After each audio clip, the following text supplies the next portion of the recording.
Hello, this is Dr. Fraley. Today we're going to go through the nutritional practice and we're going to look at advertising and marketing.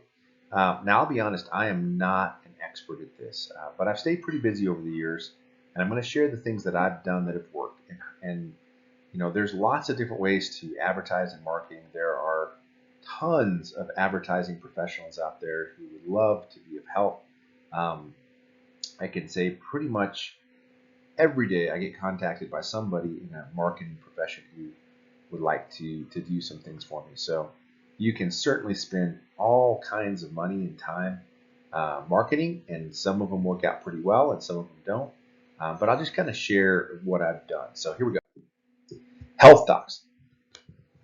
This has been uh, probably, to be honest, the most business I've gotten is from referrals.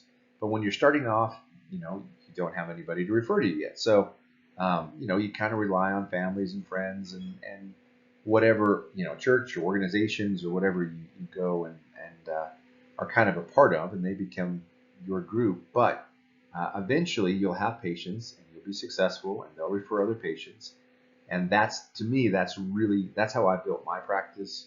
Um, that and a lot of blessings, but that's really where you build practices is with patients. But health talks have been something that have been probably the best thing that I could have done for advertising. So how do you do it? So let me kind of go through what the methodology for putting on a health talk, because that's kind of important. So first of all, you're going to define a topic. And if you don't have a topic, then use a research article. Now, in this course, we've gone through a ton of research articles. You've read a lot of research. So you have research on a vast amount of topics. So to some extent, you want to pick the topic that is appropriate to the group that you're going to, or a collateral. So you might, if you're talking to a dental group, you might talk about sugar and dental issues. If you're talking to a CrossFit group, you may talk about nutrition and recovery time, or nutrition and inflammation. So, you just kind of define it. But probably the best thing to do is use a research article. So in this course, like I said, you've gone through tons of them. I think several hundred of them, anyways, on a whole range of topics. So you really shouldn't have difficulty finding some research to fit a topic that you want to talk about. So what do you do with that research article? You go through, you scan it, and you point out the points that you think are beneficial to talk about. It's really that easy. So if you're looking at a CrossFit gym, you want to talk about recovery, you can find some of the articles on omega-3 and inflammation, or omega-3 and nerve firing, or whatever that you think would be appropriate and kind of excites you. And you just kind of go through that article. And you just basically say, hey, here's some of the more recent research on things that are helpful for inflammation. And you just kind of go through that article. You highlight what the study showed, what it means. And so the context is this. I like to define a topic. So in other words, maybe we're talking about recovery, maybe we're talking about inflammation, maybe we're talking about whatever it is. So you define a topic. Maybe the topic, let's say we want to talk about, let's do an example. Let's say we want to talk about atherosclerosis and plaquing, right? So we're going to talk about atherosclerosis and plaquing. So maybe we're dealing with a gym and we're looking at a silver sneakers class, right? So maybe slightly elderly population. They've got concerns about plaquing because they've heard about that. Their doctors talk about heart disease and all that kind of stuff. So you define a topic like atherosclerosis, and then you give some information that's applicable to that person. So did you know that atherosclerosis can affect circulation in the feet? And as circulation in the feet becomes deteriorated, that can affect your balance and make you at a higher fall risk. Now, for a lot of people, you've got their attention. Then you can add atherosclerosis in the neck is also a significant influence in development of dementia. Now you've got a whole bunch more people interested. So you can kind of go through 2 or 3 applications of that topic that are appropriate to your group, kind of get their attention. Then what I like to do is give a medical cause. So what is the textbook medical cause of atherosclerosis? And the answer is it's idiopathic. We don't really know. And you can kind of tell them that. And that sort of raises a lot of eyebrows because um, many of them will have seen their doctor who has expressed concerns about things like cholesterol levels and things of that nature. So, heart disease, that type of stuff has probably been a topic that they've had, that they've talked about with their medical doctor. But they probably have never had a medical doctor sit down and tell them, hey, this is the cause of cardiovascular disease. It just simply doesn't happen because the textbook, as of the reading of this class, the textbook says the cause is idiopathic. And so you can kind of raise that up and say, all right, so the medical cause is unknown. We don't really know. But here's what we do know. And then that gives you a window to say, hey, here's what we know about it. Underlying cause. So you can tie that to inflammation for almost anything. And then why is there inflammation? Inflammation is a healing process that gets started because of chemical, mental, or emotional stress. And so you can make that connection, and all of a sudden now you've got a cause. So how do you address the chemical stress in your body that leads to inflammation, that leads to cardiovascular disease? You can task something as simple as that. And for most patients, they'll have some answers, but they won't really know. And so, in that particular section, you say, hey, what are the chemical things that can cause inflammation in your system? How about the creation of homocysteine? You can talk about that. How about chemicals? How about preservatives? How about too much sugar? And you can tie in so many of the topics we've talked about very, very easily. What about mental stress, emotional stress, physical stress, right? So the physical stress is another side of it. Have you looked at the physical stress on the muscles and tendons, the soft tissue and organs that might be affecting your body, leading to inflammation, which leads to cardiovascular disease? And all of a sudden, again, you've got this huge topic that you can talk about. Now you have to figure out where your passion is and where the audience passion is, and kind of direct it at that point. But you've got an open door, and then at some point you want to tie in your exam and your services. Hey, I do ultrasound to look for plaquing. We can measure it. We can see how it's doing, and then we can do some therapies and see if we can't reduce it in your case if it's there. Something as simple as that is huge. And then you just hang out after the talk, and you'll be amazed how many people will come up and talk to you about it. And honestly, just by talking to people, even if they don't have the problem, it's always surprised me. People will come and say, "Hey, my daughter, my mother, my friend has this problem," and you give them a card, you give them your phone number, and all of a sudden you've got a lot of patients. So general template for a health talk. Research article based on a topic that's appropriate to the group. Give the cause, then give the underlying cause, and you tie in inflammation, chemical, mental, emotional, and physical stress one way or another, and then you tie in your exam and your services. Those 4 basic categories are how you give a really effective health talk. And you don't really have to sell your services. It's not necessary. Just educate them on stuff, on inflammation, on cause of dementia, cause of arthritis, cause of kidney failure, cause of GI problems, cause of gut inflammation, cause of immune system problems. You've got such a tool test from what you've taken in this course. This should be so easy to pull out for you. I mean, the hard part is tailoring it to your patient population or the people who are listening to you, and then making sure that you're able to answer questions and feel competent in that area. which really you should be at this point. Now, this is how I use this in practice. I really didn't go to business and stuff and do health talks. I went to a local radio station. I talked to that station. I actually put out a radio ad a little bit when I first started, and I talked to the radio guys a bit and told them what I was doing and explained some stuff. And within a few months, I was doing a radio show. And so I did this format on a radio show for over 10 years on the local radio station. And every week I would come in with a topic and a cause and underlying causes and tie it into stuff that I did. And I didn't really tie in a ton to my services. It wasn't an infomercial at all.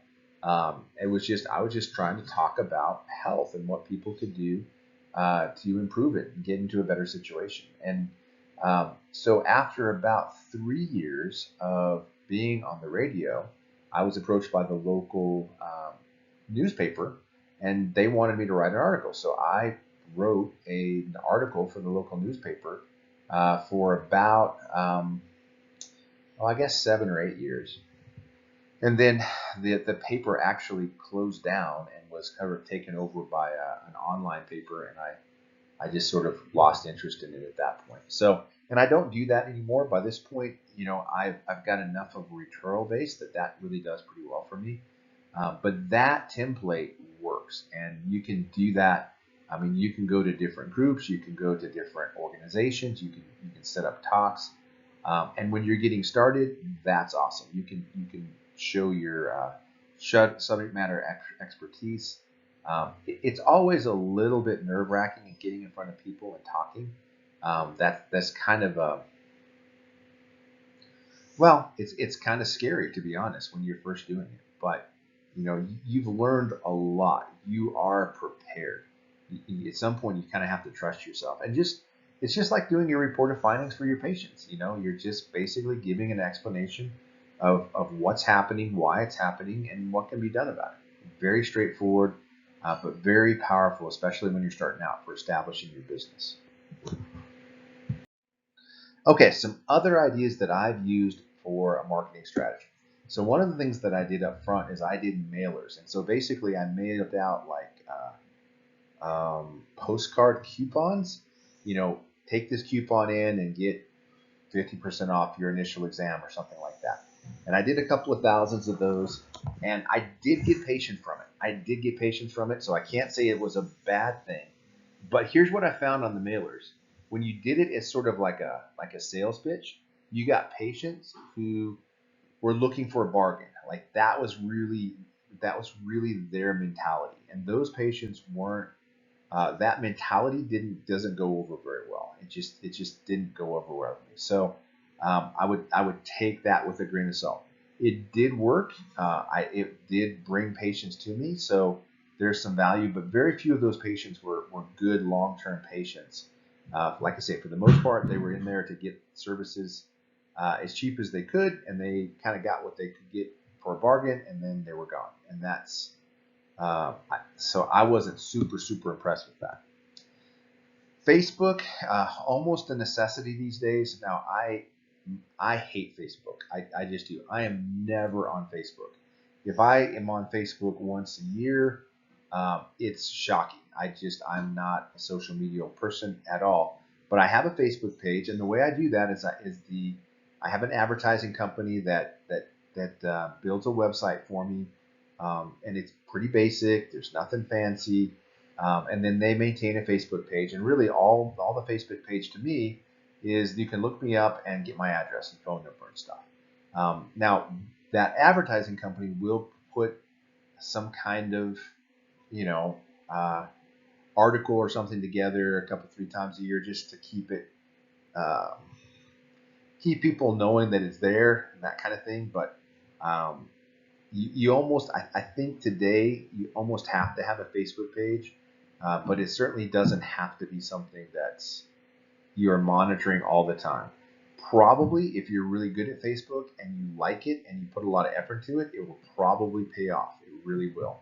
My partner, when we've done some seminars together, he would get on Facebook and just put stuff that we were learning on Facebook, and it actually did amazing, A lot of people saw it, they were interested in it, they were excited about learning something new, and then all of a sudden, um, yeah, we had a lot of patients when we came back. So that was a neat thing.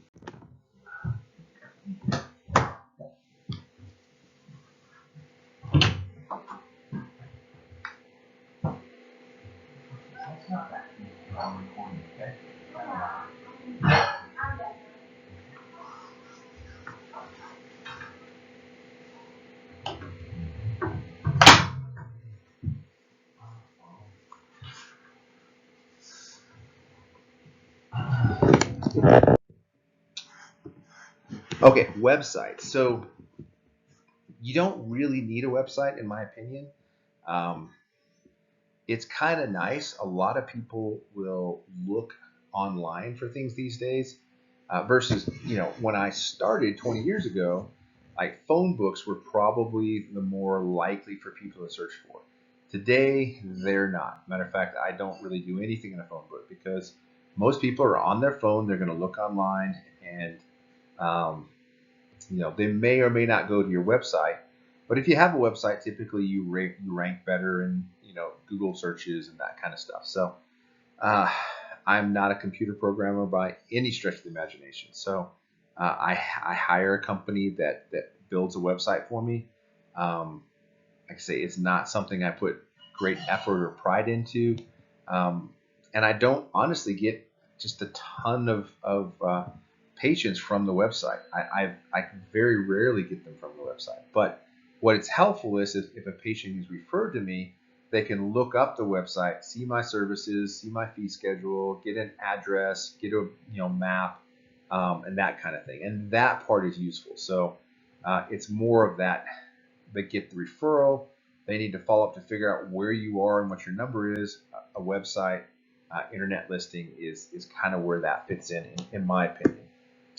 YouTube channel. Now, I have friends who have done phenomenal with YouTube channels. They, create patient education products and have that in the channel. They put their exercises, they put their supplements, they put lots of stuff on the YouTube channel. So I don't do that.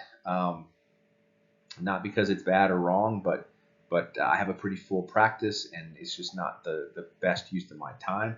But that can be very, very productive. And if it does well, you actually get kickback from YouTube somehow. So it kind of has a double advantage. So this is what I would suggest for the YouTube channel. If you're tech savvy enough to get started with one, use your YouTube channel to create your uh, patient education talks, to create your little talks and record them on YouTube, put them up there, and then you can watch them and see, hey, how did that go? Was it clear? Was I too detailed? Was I not detailed enough?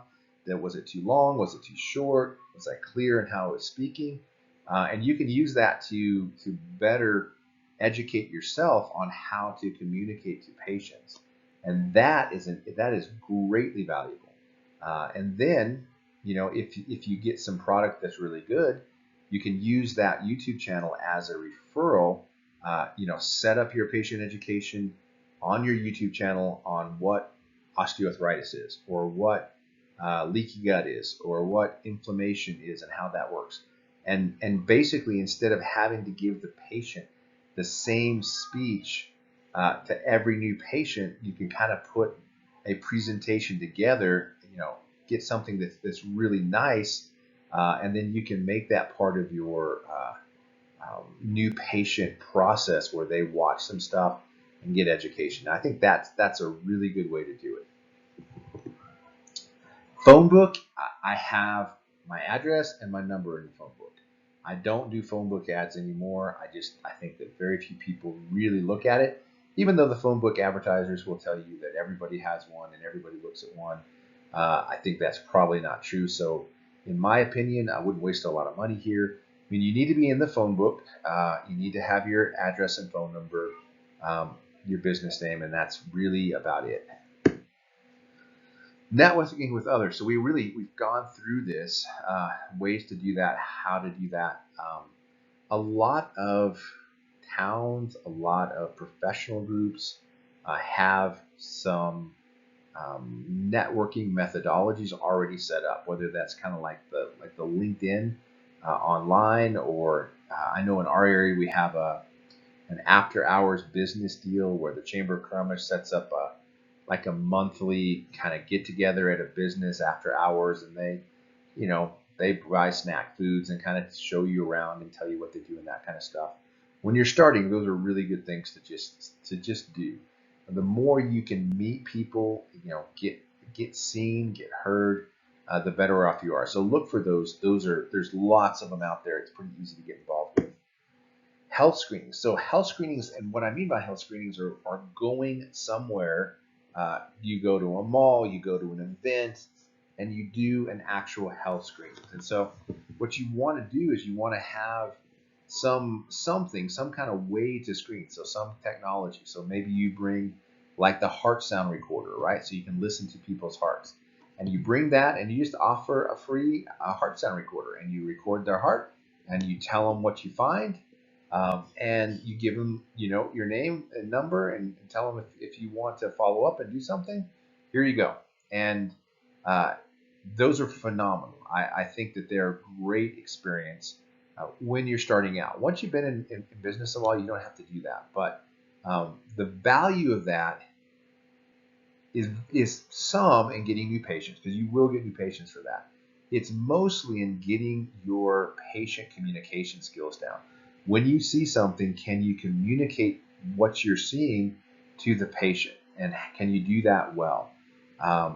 What the propensity is when you first get your degree is you walk out and you overwhelm patients with your knowledge. In other words, the patient is there, the person is there, and you use vocabulary that they don't know. And literally, it takes one word that they don't understand. They're not going to tell you they don't understand it, but they don't understand it. They will turn you off from that moment on. You've lost them. So the biggest thing about health screenings is it trains you to use both vocabulary that is simple and concise and easy to understand. I mean, the point in these is communication. It is not to show how intelligent you are. It's not to show that you know what you're doing. It's, can you communicate something to the patient? Can you communicate where they are and how they can improve? And you just give them that choice. But I can't overemphasize that enough. Don't show off your level of education. It isn't going to help you. The point is, when you're talking to a patient, make it as simple as you possibly can. Use vocabulary that everybody should know. Don't use anterior and posterior and hydrochloric acid and gastric paresis and all the Latin and fancy words that you've learned. I know you know them. I know you're very smart. That's not the point. The point of it is, if you use those words, it takes one word the patient doesn't understand, and they will shut you off, and they'll nod their head and they'll smile, but they are not with you. So don't do it. Simple, clean, concise, to the point, caring words is what you need. Communicate to the patient where they are, how they can improve, that you care, and then give them the opportunity to do something. And if you do that well and simply, health screenings are phenomenal. And the thing that I like about health screenings is you get lots of opportunities to do it, and you get kind of an immediate feedback. You do a heart sound recorder, for example. You talk to the patient about it. If you do a good talk, most of them are gonna take your card, book an appointment, whatever. If you don't, then they don't. So you kind of have this sort of immediate feedback, like how good was my communication skill. Now, even if your communication was really good, not everybody's going to do it. And even if your communication is really bad, you're still going to get some patients out of it. So it's a good thing all the way around. But the better your communication, the more consistent your results.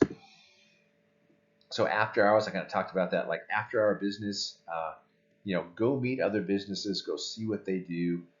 Typically, when a business opens themselves up to their community coming in that type of environment, they're looking to network too. So there's really an open door to see how you can help each other. And then at some point, do the same thing at your business. Go to the Creator Converse, set up an after hours get together, buy some nice, finger foods and stuff, put some good information, some posters and, information type stuff out and pamphlets and that kind of things. And just be friendly and just bring people in and show them what you do. If you do a lot of the stuff that we've talked about, you will be a novelty at the very least. People will be interested in, and a lot of people, your reputation will spread quickly. So those are sort of the things that I've kind of done. Marketing, gosh, you can just you can be really good at it and get a constant flow of patients, and there's nothing wrong with that. Like there's a lot of doctors that I know who really have mastered this. My goal for you is that you are a really, really good doctor, and that word of mouth and that reputation is going to take care of this in and of itself. But particularly when you're first getting started, you got to try some different things. You got to do some of this. It's kind of a rite of passage that everybody has to go through. So, just embrace it, learn as much as you can from it, try different things. I suggest not spending too much money. Keep a real balanced, conservative budget on it, and instead of spending money on it, use your time. When you're first starting out, you typically aren't seeing a ton of patients, so use that time to go meet people and talk about what you do, and that I think will be way more productive than getting into long-term advertising contracts that can be pretty expensive, and probably won't work any better than you just going and shaking hands and meeting people and telling them who you are. So anyways, that's my 2 cents on it. I appreciate it. We'll talk to you later.